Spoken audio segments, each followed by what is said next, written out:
The UFC and the WWE are now part of the same parent company. But what does it mean for the future of combat sports? Alex Pereira says Israel Adesanya motivated him to sign with the UFC, plus a lot more. One of the biggest stories from this week is that the UFC and the WWE will be functioning under the same parent company after Endeavor bought the majority stake in the world's premier pro wrestling promotion, the World Wrestling Entertainment. The merger will create a $21 billion live sports and entertainment powerhouse, according to WWE's executive chairman Vince McMahon. That's not the interesting bit, however. The bigger question is, what does this mean for the future of combat sports? The UFC is the most powerful mixed martial arts organization in the world, whereas the WWE has a monopoly over everyone else in the world of pro wrestling. So a merger means that the two will dominate the world of combat sports for years to come. Several pro wrestlers, most notably Brock Lesnar and CM Punk, have competed in the UFC in the past, whereas MMA phenoms like Ronda Rousey and Cain Velasquez have also had crossover matches in the WWE. Daniel Cormier recently served as a guest referee as well, but such instances have been rare. With the UFC and the WWE coming under one roof, more collaborations are expected, and Conor McGregor is super excited about what the future holds.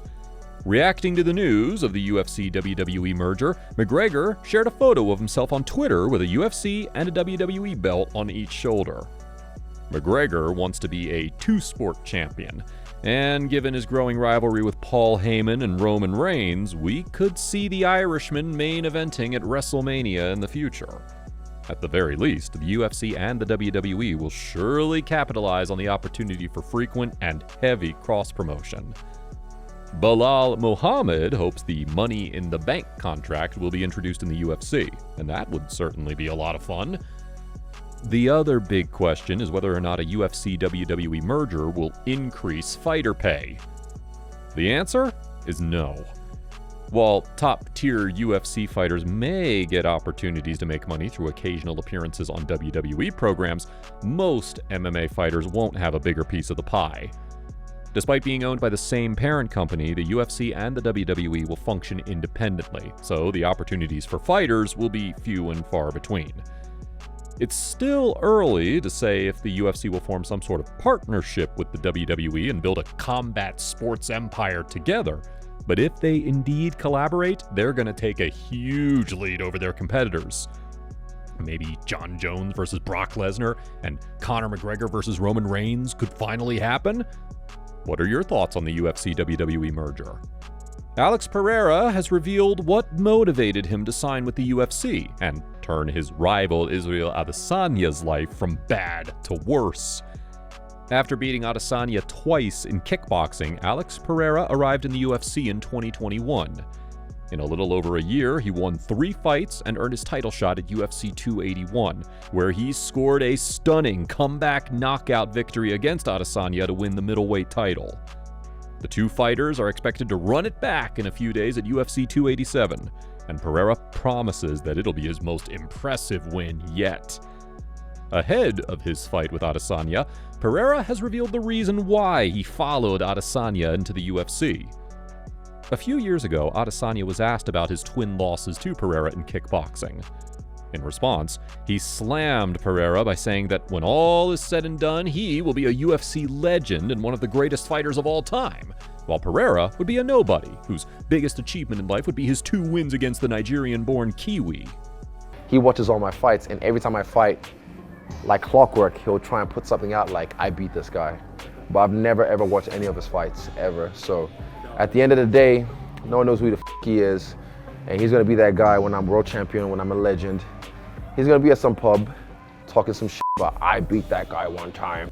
Pereira took those comments personally and decided to take up mixed martial arts. Quote, "When Israel Adesanya joined the UFC, I started taking a close look because I had an interest in fighting in MMA.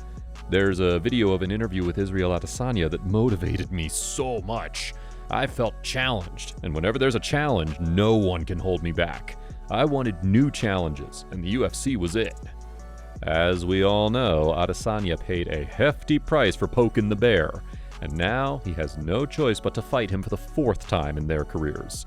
The last stylebender can't afford to lose this time, but taking out a monster like Pereira won't be easy. Who do you think will win the middleweight title rematch between Alex Pereira and Israel Adesanya at UFC 287? Jorge Masvidal has clapped back at Jake Paul by saying that he's no longer interested in fighting the YouTuber-turned-boxer. Masvidal is looking to snap a 3-fight losing skid when he enters the cage against Gilbert Burns at UFC 287. If he fails to get his hand raised come fight night, Gamebred says that he may contemplate retirement. Quote, "This could be the last one. If I lose, I'm pretty much calling it quits." Boxing has become increasingly popular among retired MMA fighters, and with Gamebred running his own boxing promotion, he may also follow that path if he chooses to retire from MMA. One thing he would never do is fight Jake Paul, however.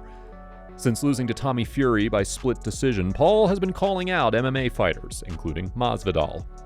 The Miami native thinks the problem child is using his name to stay relevant. Unfortunately, now that Paul already has a loss on his record, Masvidal doesn't want to fight him.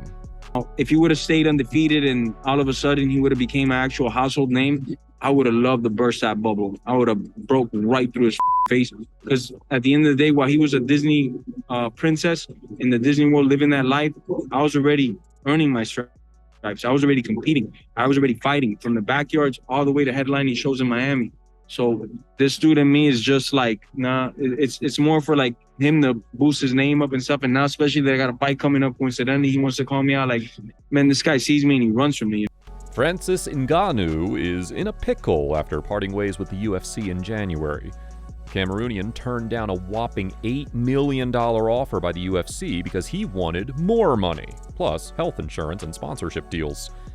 Ngannou does have a few lucrative boxing offers, but it's still up in the air, especially with the Predator now being a free agent. Although boxing phenoms like Tyson Fury and Deontay Wilder have called Ngannou out, they don't seem very serious about it. To make matters worse, BKFC doesn't want him either. According to BKFC President David Feldman, Ngannou is a tough man to do business with because his demands are pretty unrealistic.